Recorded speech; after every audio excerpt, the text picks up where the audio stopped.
Today we'll be talking about fat loss myths. Many people have struggles losing weight. We're going to address why that is and what we can do about it. So let's talk about why people struggle to lose weight in the first place. It's not because that people are necessarily have bad effort, it's that their methods are failing them.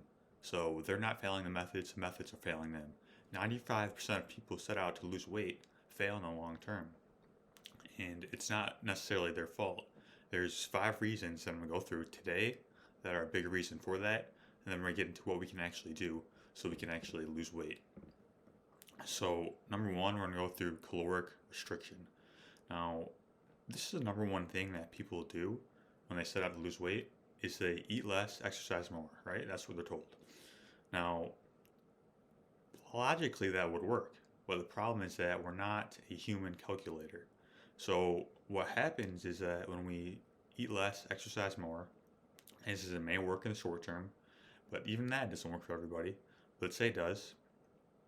What happens in the long term is we have something called a set point in our body. This maintains like a thermostat. It kind of creates balance within our bodies. And when we have less calories over time, what's going to happen is our body is going to take our calories that we do have and start to store it as fat. It's going to slow down our metabolism because it believes that it's starving, and it actually is. So even though we think we're doing ourselves good, we're actually slowing everything down, making it harder for us to lose weight. And then on top of that, we constantly move more, exercise more. And what that does is create these excess stress hormones. We don't even have the nutrients to repair our bodies, so we're just kind of creating this mess that what happens in the long term is most people actually gain more weight than they started with because our body is actually protecting us from this ever happening again. So let's move into number two, and this is chronic cardio, which kind of fits into number one. Chronic cardio is just moving all the time via running. Now, when we talk about weight loss exercises, running is not one of them. If you love to run, that's all good. I mean, it has benefits and things like that, but what we're really doing is we're producing excess stress chemicals, and we're not doing much to actually start the metabolism for weight loss. If you want to focus on weight loss, you want to focus on building muscle. This is because muscle is our body's fat burning machinery. It is a reservoir of anti aging hormones, and the more muscle we have, the easier it is to lose weight. Number three,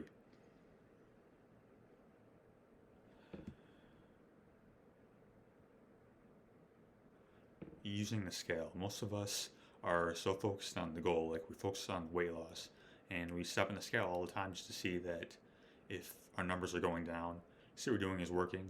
I mean, that may work for certain people, but for the majority of us, it's going to work negatively because we're so focused on the goal and we lose track of the process. So the process is really where it's at. Like, focus on the actions, and the time will come. If you do the right things, I know it's going to happen. Number four is that eating fat makes you fat. Now, this is a myth in many ways, and this is because it's more so about the hormonal effect that food has on our bodies. See, when we eat protein, carbs, and fat, those are the 3 macronutrients, and what happens is that insulin is our body's major fat storing hormone. So fat does not spike insulin, but since it's packaged with other foods like proteins and carbs, it's going to spike it a little bit because you never really eat pure fat. Protein spikes it a little bit, but when we get the carbohydrates, that's where it's really at. So when we eat ultra processed foods like cookies, carbs, other things, like that's when our body produces the most amount of glucose, and in response, insulin is going to spike the majority of the time, and it's going to act as a fat storing hormone. So logically, like, fat would put fat in your bodies, but again, our body's not a calculator, and it biochemically just does not work like that. So that's not really something to worry about. And number five is that it's all about nutrition and exercise. So these are two foundational pillars of health, but they are not the only things. Like, health is not just one thing. It's just not about one thing. So if we're not getting enough sunlight, if we're not sleeping properly, if we're chronically stressed, these are all going to be factors that make it much more difficult to lose weight because cortisol is also a fat storing hormone. Um, and sleep deprivation is a major culprit of insulin resistance. So all these things conglomerate into health. Weight loss and health, let's kind of separate those for a moment because we're so focused on losing weight that we forget to be healthy.